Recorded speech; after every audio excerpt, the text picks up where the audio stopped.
Hi, welcome back to Her Tell. Okay, she's one of our favorites. She's on here all the time because she does that kind of good work. She's a freelance media strategist, award-winning author, not to be confused with just a plain old author like me. Gabriella Hoffman's back on Her Tell. How you doing, my friend? Good to see you again. Good to see you. I'm not an award-winning author. I'm an award-winning writer. I haven't written any award-winning books yet, or books, period. But I appreciate you talking me up, Andrew. Oh, writer, schmiter, author, tinker, tailor, whatever. It all works. You're great. Let's talk a little conservation, which we always love talking to you about it. You've heard her advertisement right here on Her Tell for her conservation podcast. We'll talk about that in a minute. You are out in Idaho, and besides the usual fun stuff like, kayaking the Snake River and the beautiful countryside out there, you put some work in. You went out to Lava Ridge and this project that's out there. There's a video to this that we're going to link to that's really well done. You even got some Fox News coverage on this story. But the long and the short of it is they want to put a wind farm up on this ridge. It's a kind of a rolling hill sort of area. Give folks the background on this project, and then we'll talk about the fact that you didn't just cover this. You went there, you talked to the people. But what was the project in its perfect on the paper form supposed to be?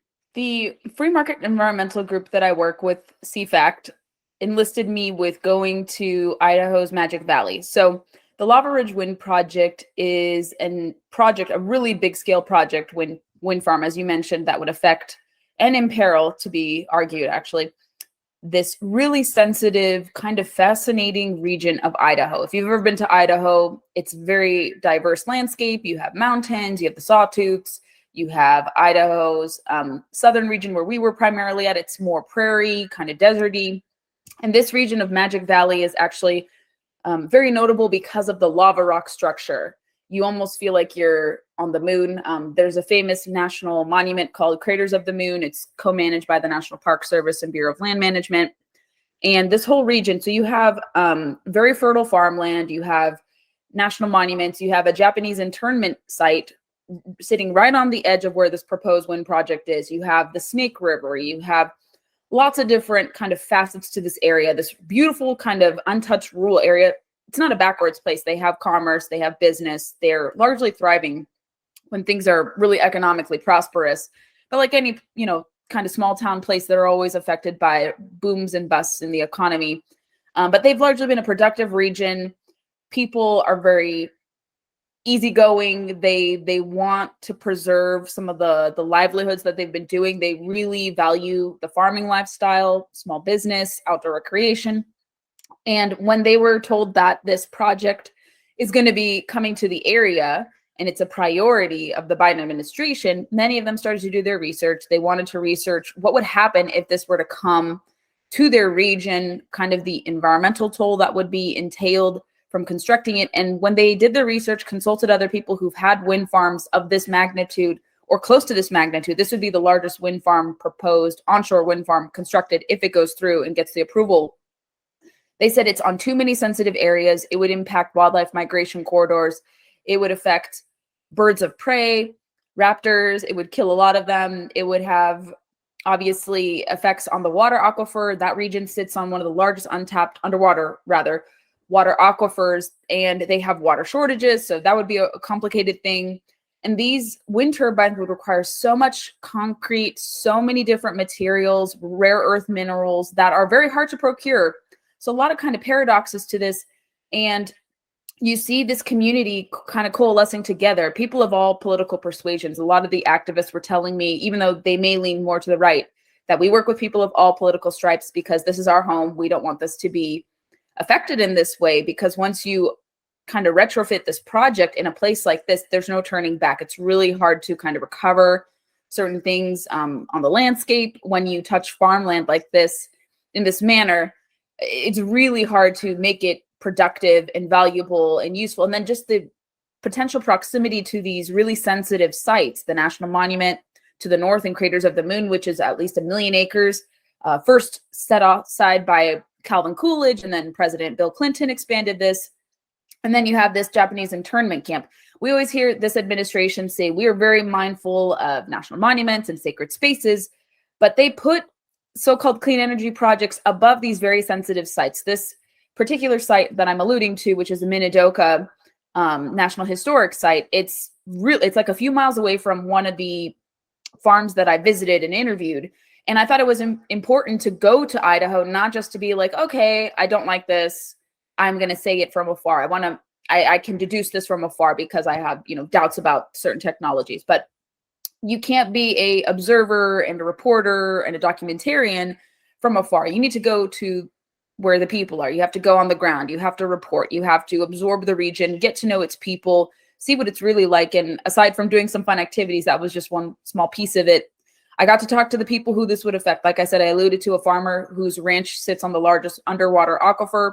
His property sits right next to this Minidoka National Historic Site, which was one of 10 internment camps that FDR, the other Roosevelt, had set up, and 13,000 people were unfairly imprisoned in this particular camp. So they want to remember it. They want to make sure that people are aware of the history and just all these different kind of conflicting factors, and just so much to be at stake, and a lot of things lost. And these people don't want this kind of rural gentrification. I think that's the term that they wanted me to use and wanted me to become familiar with. They're worried about rural gentrification of this magnitude because it would essentially dilute what these rural areas are.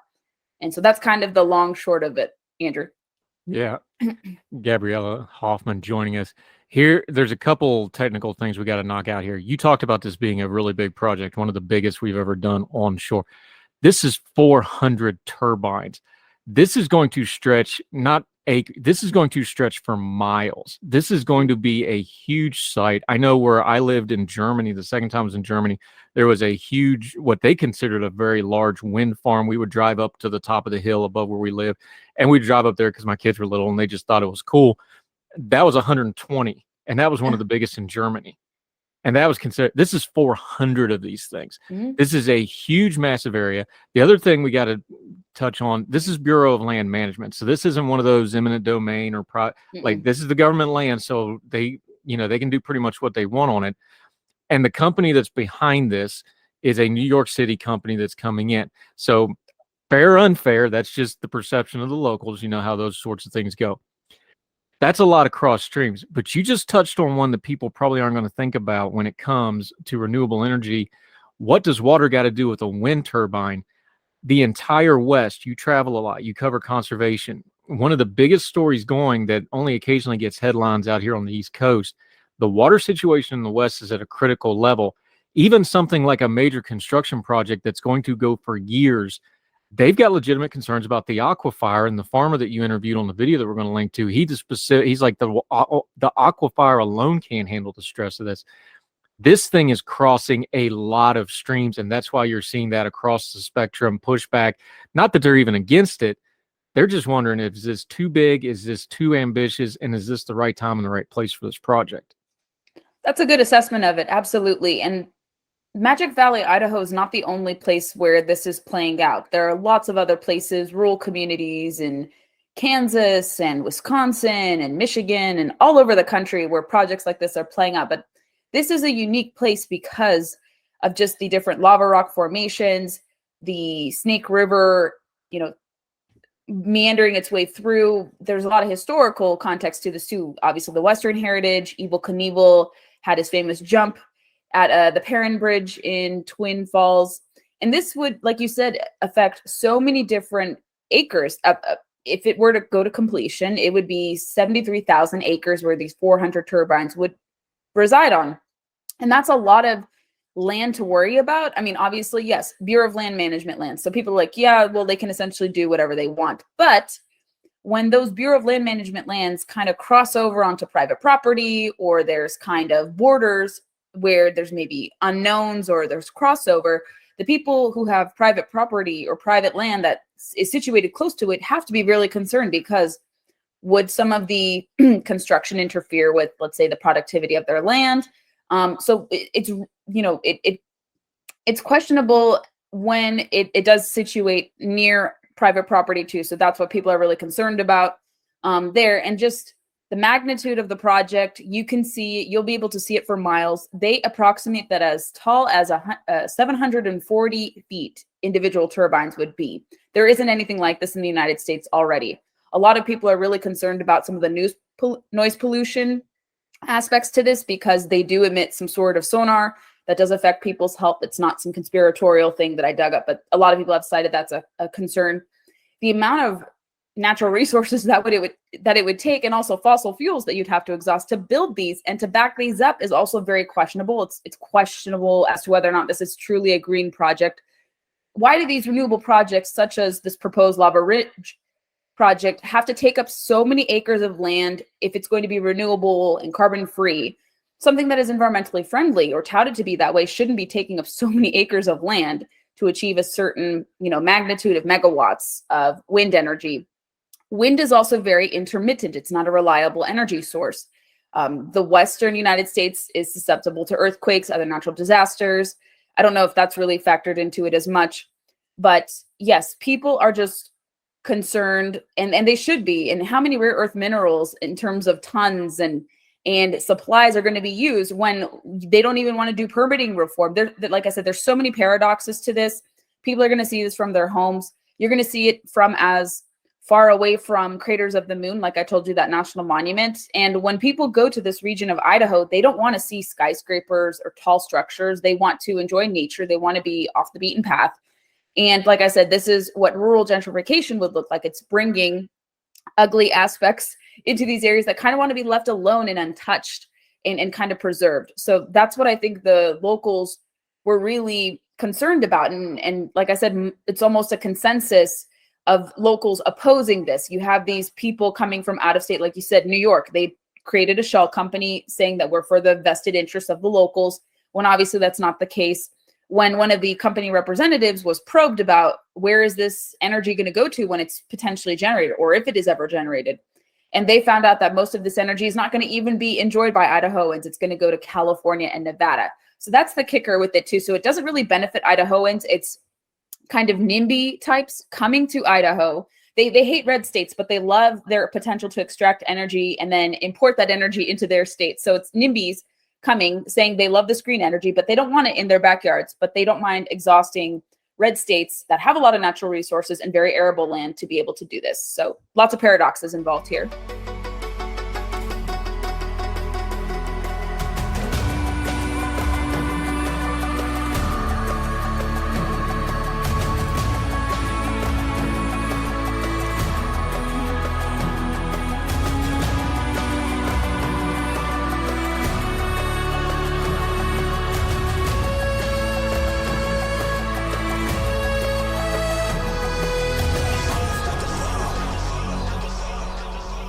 Yeah, and the reason we're talking about this, Gabriella Hoffman joining us, again, this is Idaho, so you're like, well, what do I care about Idaho? Because this is something we're going to see over and over again, and we've seen this before already. We all know that green energy is going to come at some point. We have the argument of how close we are to that, how far we are from that. We can discuss that, but we know there's a movement towards that. We know the government is involved in this. We know big business is involved in this, and we know there's regulation involved in it. So how all that's going to affect you where you live at some points. That's why we're having this conversation. I'm reading through the material on this, and you linked to a lot of it, and you referred to a lot of it in your video reporting on this. It's really interesting. Even the government can't get on the same page on this. The National Park Service had concerns. They were advocating for, hey, can we divide, because there's so much land. Again, this is Bureau of Land Management, so the actual ownership of the land isn't the issue. They're not doing eminent domain here. The National Park Service raised concerns. It's like, maybe we should spread this out a little bit, cluster it in different areas of the site instead of one big spread out site. One of the local folks, they talked about, not having it close to the historic sites. You can move it back out of the sight lines, like you were talking about. There was a local group that called it the subdivision plan. Like, you build a subdivision. Well, you build part of it first, and then you see how that's going, and then you come back and build the rest of it, kind of break it up. It doesn't seem like people are against the idea altogether. I haven't really seen a lot of that. They just want to say in the implementation, and they have concerns about being heard on size, scale, and scope. That's why you got to talk about regulation, because the government, their thing for everything is whether it's a fly or a nail, they swing a hammer because that's all they do, right? This is why it's so important to talk about the regulation folks of this, because even the government themselves doesn't seem to get on the same page. But once they decide, it's done and it goes forward. And we need to hash these things out now, because we're going to do this over and over and over and over again, aren't we?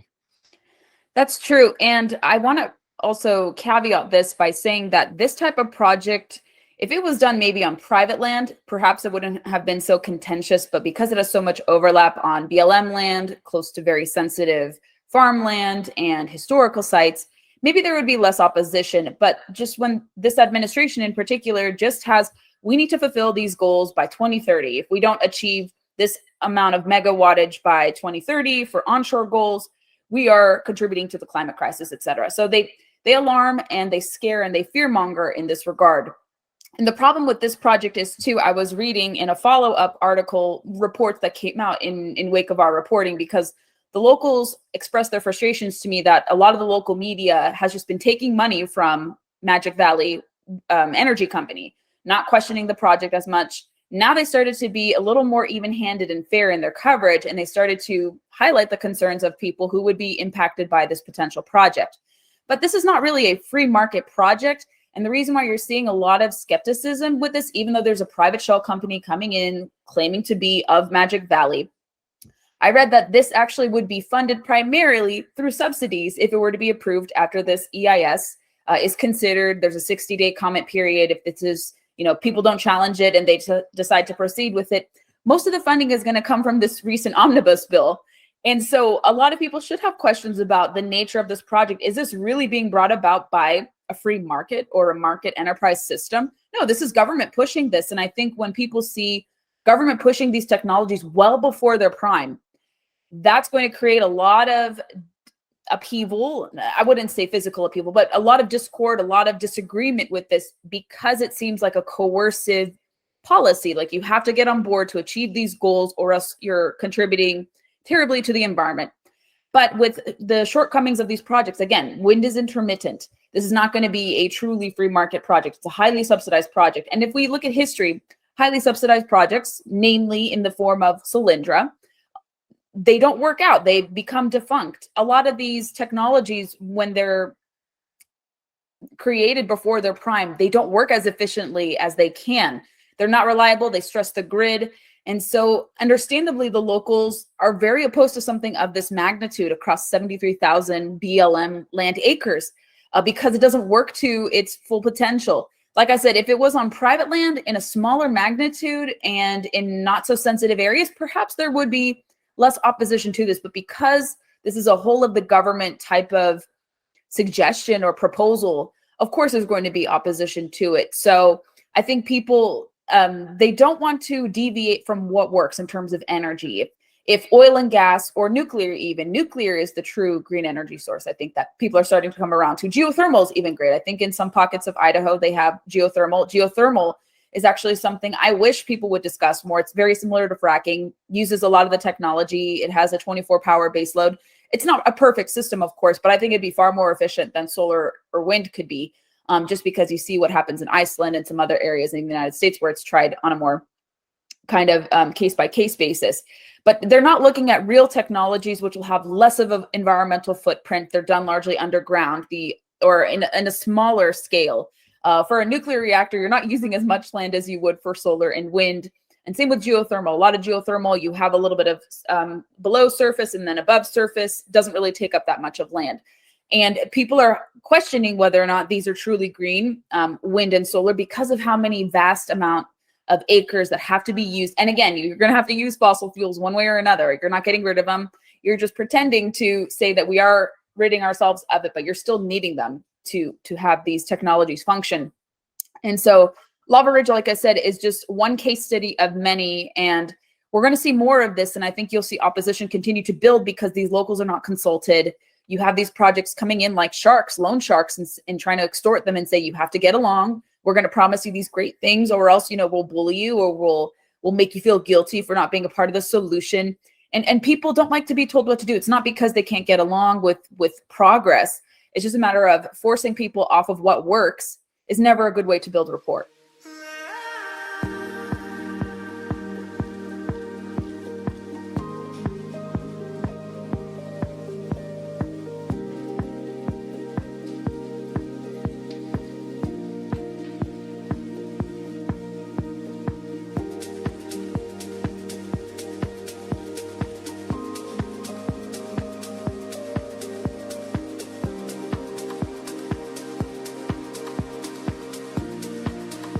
Yeah, Gabriella Hoffman joining us. I'm cynical on these things for a different reason. I'm not against them. Okay, I'm not. I'm just healthily cynical, and I need things explained, and I want to know the ins and the outs of it. Here's my thing. I come from the land of the coal mines. I know what a clear-cut mountaintop removal strip mine looks like. It's not pretty. It's ugly. It has tremendous environmental impact because of runoff and drainage and all sorts of things. And it can be deadly. We've had flooding and runoff and landslides and all sorts of things that destroy all sorts of things. Those are very real environmental practical concerns. My thing is, I've seen it before. I've seen these big solar farms. There's some near where I live. They're not real pretty to look at. When you got to clear cut a big area of land to put down a bunch of solar panels, that's still clear cut, and whether it's for green energy or not. Windmills are a little bit cooler to look at, but they do have a very large footprint, infrastructure footprint in how they do stuff. So it's something to consider. I wonder what you just said. Part of the pushback is to the average person, the buzzword of green energy doesn't mean anything to them if the environment that they're trying to protect gets destroyed anyway. If it's destroyed by green energy or destroyed by a coal company or destroyed by an oil refinery or whatever. I know that sounds really basic and hillbilly and simplified, but I think that's a very real thing. When you talk to the people of Idaho, it's not that they're against green energy. It's just like, well, what's the point of green energy if it's going to destroy our landscape at the same time? And therein lies the paradox with green energy. A lot of what people are seeing, whether it's onshore, offshore wind, solar farms, there's even a solar farm proposal in Virginia that would be the largest solar farm of its kind, very similar. And the concern is you'll have to resort to deforestation to make sure this project comes to fruition. And I bet the same is happening in West Virginia and other places too. And so the mantra of, when you get to the root of this, people are smart. I think a lot of people really underestimate Americans in flyover country and outside the coasts. They're very resourceful people. They're not just random people who are bigoted, backwards, don't know what happens around them. I think those closest to the land, whether they're outdoorsy or they're working on productive farmland, they know what is best for their surroundings. They are very conscious about the environment because if you're working, let's say, in agriculture, your industry is very regulated. Let's say you're a hunting or fishing guide. You're very aware of your surroundings and the elements because you have to deal with frequent encounters with wildlife, let's say grizzly bears or other predators, wolves, what have you, if you're in these kind of areas. So I want to trust, and I look to trusting people who are closest to these situations. They know this area. They live here. They subsist here. They recreate here. And when they tell you that they are not really going along the lines of, we have to destroy the environment to save it, when they see that most of these projects ultimately take that type of position, they see the problems inset in wind and solar because you're not really saving anything. It's kind of a virtue signal. I hate to use that terminology, but it really is, because why would you want to resort to deforestation, clear cutting, and use a lot more and exhaust a lot more land to produce energy that is not necessarily reliable in the long run? And then you have all this impact, disruptions to nature, lots of concrete, intermittent energy sources. So people see that it's not really efficient at this point in time, and maybe it won't be ever, because why do you have to, and also you're not really saving much on energy. I'm noticing here in Virginia, prior to my governor going into office, they put, very cleverly, Democrats, when they had control for about 2 years, they put a stipulation in our so-called Green New Energy, or Green New Deal, Virginia's Green New Deal, that you have to achieve net zero, and it will take a repeal of the law to remove different factors and conditions to speed up so-called net zero. So Virginia is forced to have to do moving away from oil, coal, and gas, and really adopting solar and wind. And I'm seeing in my energy utility bills that I'm having to pay a surcharge for solar and wind that I'm not even using. And my energy bills are a lot more expensive. And I think it's the same. And these people have these natural fears as well in Idaho, because they're going to see their energy bills go up, even though it's promised that the upfront cost may be high, but eventually you're going to see really, really low cost. And people don't like those gimmicks. When they're told that something is going to be efficient and practical, they want to see those effects immediately, not within a 10-year, 15-year time span. And oftentimes for adopting these so-called newer technologies or so-called green technologies, you're going to be paying more in the long run. Upfront costs, maintenance costs, you're not really saving much. And then you're losing a lot of valuable land. You're losing precious resources, even worse, I think, than you would if you were doing oil and gas and coal exploration. That's probably very controversial to say, but those existing technologies, to me, and nuclear reactors and even geothermal, tend to be a lot safer and more practical for the environment than solar and wind. I've become a lot more skeptical of these two in particular, just because of how much land is exhausted and the lack of efficiency, I think, with it. So color me a skeptic too, with these technologies when they're touted as environmentally friendly and they really don't deliver, and they cause a lot of friction in these communities too.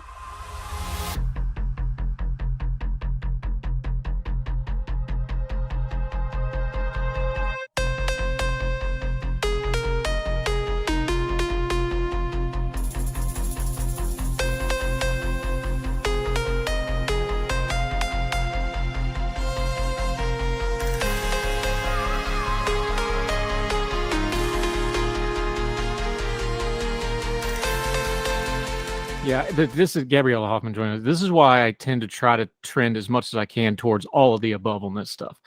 We should have solar. We should have wind. We should have hydroelectric. We should have geothermal. If we have all of it, because look, certain parts of, like geothermal works great in Iceland. It's probably not going to work great in some other parts of the country and other parts of the world, right? We need all of the above, and then kind of let the local folks be like, this is what's going to work best here, so on and so forth. There's things like nuclear that obviously need larger controls, more of a federal thing. But this is why I trend towards all of the above on the technology. And I want to trend as much as I can towards local control when it comes to conservation and environmental policy. Because I think, like you said, the local folks usually have a pretty good handle. Not companies, not government people, not investors, the people that actually live on the land, work the land, and have their livelihood with the land. They're probably going to be the best conservationists you ever find anyway. We've talked about this in other areas. We should probably give them more input when it comes to the regulatory state. Yeah. I totally agree with that assessment. And what some of the locals in Magic Valley told me is that the local BLM people were very much in agreement with their concerns. And then they have to deal with superiors in the federal office who are fully in line with this net zero policy that you have to do it. You can't contest it. You just have to do it. It's essential. We have to do it to fix the climate crisis in their mind. So you'll even find bureaucrats who live in areas like Magic Valley, Idaho, who do share the same concerns of the locals because they are of that region too. And they were enlisted with representing this region because they're familiar with it. So I want to give the benefit of the doubt to some careerists who do care and do listen to the concerns. And from what I understand, that's the case here. But they have to contend with federal, kind of pushback and different goals because they're far removed from the situation, from the area. They don't really come there except to say, okay, we'll have a few photo ops and we're going to meet with people who agree with us and we're going to allow for debate and discussion on this topic. I've seen it with the new Interior Secretary. Unfortunately, she promises that she's going to give deference to the locals. She'll meet with some people and say, okay, I checked this off and we heard from people, but they have predetermined conclusions. A lot of people on the federal side when they're working in these kind of conservation agencies.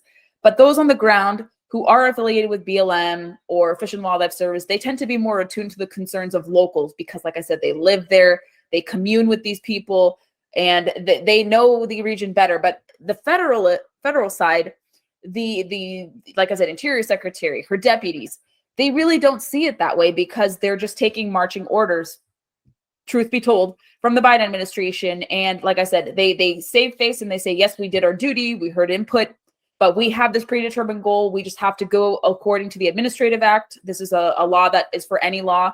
And so you have to go by procedure, although Biden's administration has violated that with comment period, not allowing for 45 or 60 days whenever the rules come out. So to me, it seems like they're not really, this administration in my mind, except for those who are kind of decentralized, even though they may work for BLM or some of these related entities, National Park Service, those who are living in DC don't really care what the locals think. They just have this agenda and the locals will have to agree or they will be, targeted or penalized or really ostracized for not going along this agenda. They'll be vilified essentially through marketing campaigns in the future. Maybe they'll be subject to WOTUS rules, the WOTUS rules from the Obama era are back. Maybe they'll target these people for, I don't know. It's a very sinister thing, but I feel like if you don't willingly work with government to achieve their goals in this respect, they'll find some way to oppose you, maybe make it difficult for you to tend your land, find a WOTUS restriction or WOTUS violation or something of that nature. I don't ever want it to be that way again. But they're really very determined to push this. And it doesn't matter what type of science is presented to them. It doesn't matter the pushback from the locals. I really think, apart from court cases, if this is challenged in the court of law, with respect to the Lava Ridge Wind project, the only thing I can see foreseeable stopgap to this would be opposition from the Friends of Minidoka, because they love to listen to tribal input, so to speak, but they don't even listen to tribal input when it kind of inconveniences their agenda. But the only way I see it stopping is if the people from Friends of Minidoka, the National Historic Site, overwhelmingly have a seat at the table and say, please stop this or move this elsewhere. For the most part, I think it's going to proceed. I hate to chime in like that, but I like I said, what I've seen from other directives from this administration, they proceed with these projects, doesn't matter what type of opposition there is. Yeah, Gabriella Hoffman, it's a good point. We broad brush. I do it too. You do it. We broad brush these government officials, especially a big organization like BLM or the Interior Department or whatever. There's a lot of good people in there trying to do their best for the dude, so that's something we should work on. Gabriella Hoffman, always enjoy talking this stuff, especially conservation-related stuff. You can plug the podcast now. Let folks know where they can find you, follow you, and keep up with you till we get you back on Heard Tell again. Absolutely, and we'll have much to discuss in the future. District of Conservation is my podcast that you've so generously touted and promoted here on your program. I really appreciate that. We're on all podcast players.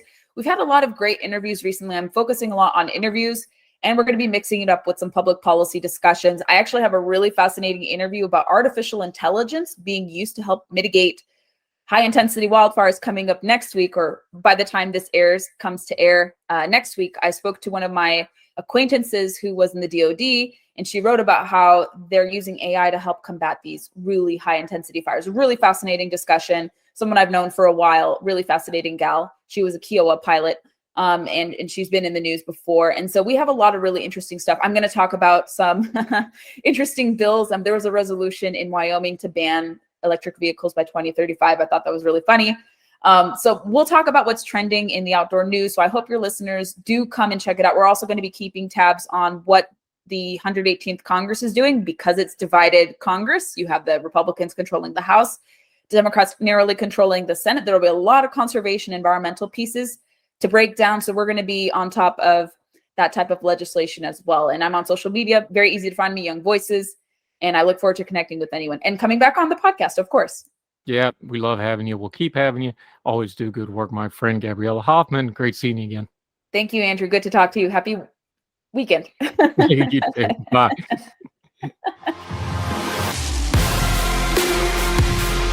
All the music on Heard Tell is provided under a Creative Content license from monstercat.com. Somos la máquina.